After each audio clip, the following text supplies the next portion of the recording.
Hey everybody, how's it going? It's Matt and it is Wild Wild Wednesday already. I hope each and every one of you are having a fantastic day thus far. Mine's been pretty good. Been hanging out with the old lady, always fun. I always enjoy spending time with you, Katie. Always awesome. Yes, yes, yes. Um, now, today's movie is a fun one. It is a wild one. It is one that it's bad, but it's good, if that makes sense. I didn't get the sweet Blu-ray upgrade of this one yet, not yet, but I do plan on getting it because it is worth every penny of it. It's one that I've always enjoyed, one that will continue to enjoy. Sorry, my camera is a little off balance there, but it's from 1986 and it stars Caroline Munro. Simon Scuddamore, which rest in peace, I did read. Sorry to hear that. It made me sad reading it, but he had he purposefully committed suicide by overdose, which is sad to hear. Just shortly thereafter, filming all of his parts. The reason they had to go, why there's scenes with him wearing a jester mask is it's because it was a different actor and it was to hide the fact that he wasn't alive anymore, which is very sad to say. And that was the character that plays Marty. It also stars a whole bunch of other people: Carmine, Iannaccone, Donna, Yeager, Gary Martin, Billy Hartman, Michael Safran, John Segal, and Kelly Baker, and many, many others. And this one's got a trio for directors. It's got George Dugdale, Mark Ezra, and Peter Mackenzie Litten. And that is none other than Slaughter High, like I said, from 1986. Very fun movie.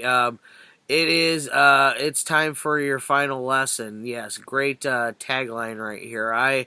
I've always enjoyed this one ever since I was a little kid. The first time I saw it, late night. First time I saw it, I didn't see the first all the way through the very first time. I came in like 30 minutes in and caught the rest of it. Awesome shit right here. This is the Arrow release. It's my very first Arrow DVD release that I ever had. It has alternative cover art here with their commission Slaughter High, along with the old Jolly Killer artwork, which I do really like that, but I stick with the Slaughter High one. It's what I know best. This also went by the title of April Fool's Day at one point. They did drop the title of April Fool's Day just because there was already another film already being made under that title. And it's got a nice little booklet in here. Very, very cool.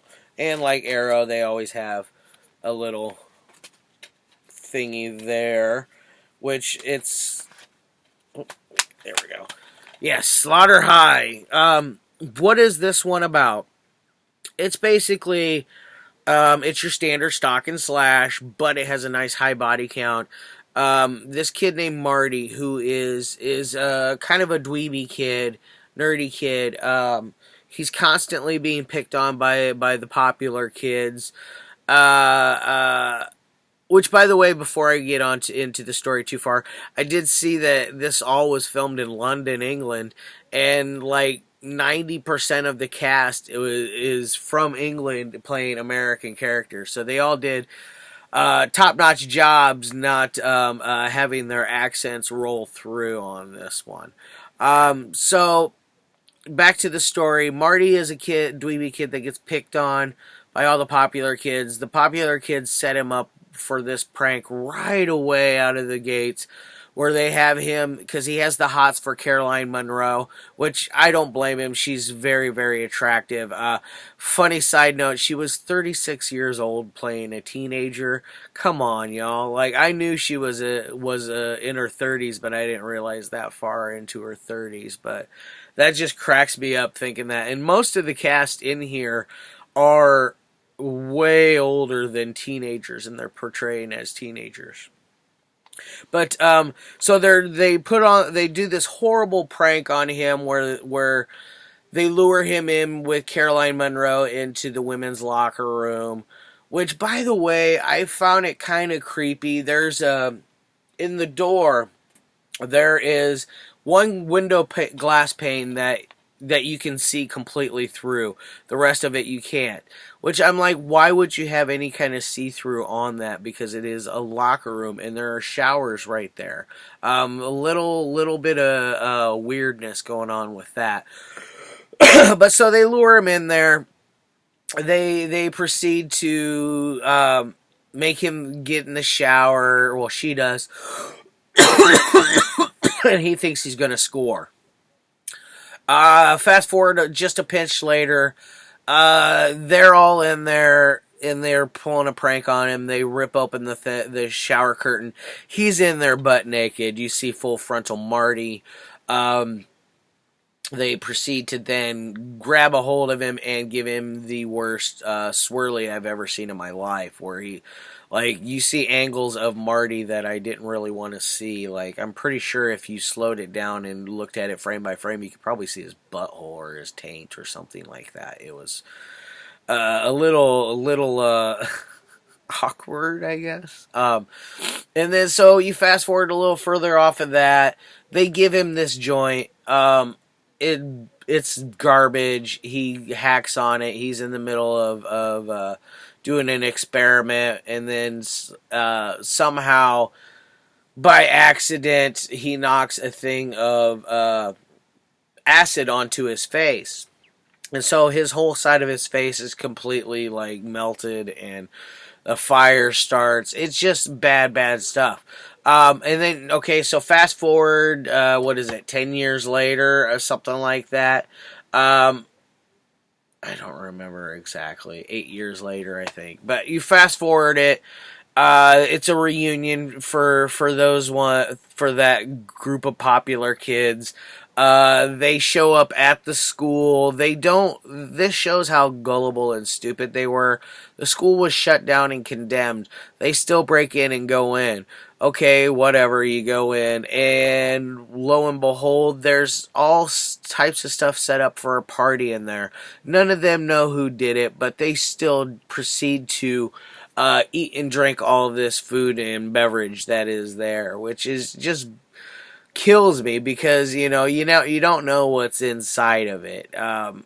You could be eating feces, you could be eating poison, you could be eating acid. You never know. I mean, you find out something what may or may not be in there. But there are some really cool kills in this, by the way. Highly recommend this. It's full of errors, though. Most of the soundtrack is lifted from Harry Manfredini did the score to this, and most of it is lifted throughout his Friday the 13th films up to this point. There was some other stuff that he did add in. It's very basic. It's like a very typical, I don't know how I would describe it. The song is very, like, corny and annoying in ways. I got it right here in my head. I don't want to do an impression of it because it's terrible. My impression, that is. Now, like I said, this is full of lots of mistakes. Like I said, they're all, like, much older, portraying younger people. There are some continuity errors in through here. There are some plot holes, like, as far as, like, breaking into the place. It doesn't make sense. How they all came to meet there at the same exact time doesn't make sense. There's one death that involves it looks like a septic tank. That doesn't make sense. Like, why would it be wide open, like one of those dealies? Very, very interesting. There's a bunch of kills in here. Like, I think there's like 12 deaths in this movie total. So there's a lot for your blood to quench your blood in this one. Now, what would I rate this one? I would say, well, before I get onto a rating, I did put it in the notes. I read that a day of filming was shut down because of one of the pyrotechnics they were using. Caught attention of the Secret Service, and so they came in and they shut down filming for a day while they inspected everything and made sure everybody had their pyro licenses and everything of that nature, which is kind of crazy to think that happened with such a little corny movie like this one. Very good though. Now back to what I was going to say for ratings. For as far as the technical side, it's probably like a 2. It's nothing. Nothing as far as the middle of the road. It's very unimpressive on the technical side. It's not a lot really that's worthwhile on a mention, I guess, for that side of it. Now as far as like entertainment side, this one's a solid 4. You know, I really thoroughly enjoy this, and I will enjoy it for years to come, like I said before. So we give it a 2 and a 4. That's not a bad score in my opinion. I think it's worth the money and the effort. Like I said, it does have a cool new Blu-ray. This is the old Arrow DVD. It is Region 1. As far as special features on here, I don't believe there are some. Let me hold it up here for you guys. You guys can take a gander at that. There you go. And like I said, yes, it is Region 1 there. There is an old Lionsgate DVD as well. Cult Classic 80s or something like that. 80s, totally 80s throwback collection or some retro collection like that. I have one of them off there, and it's Repossessed, which is absolutely hilarious. Anyways, I have rambled on and on for up to 12 minutes now, so we established my rating, what it's about. I gave you a couple little tidbits of some information in there. If you're a fan of 80s slashers, you will enjoy this one. If you like corny movies that are full of gaping plot holes, you will like this one. It's fun to just sit back and chuckle at. Alright guys, I hope you're having a great morning, evening, dawn, day, or dusk. All that jazz, because that's what's most important in life, my friends. And always, you know the routine, my jelly beans. Peace. Ah.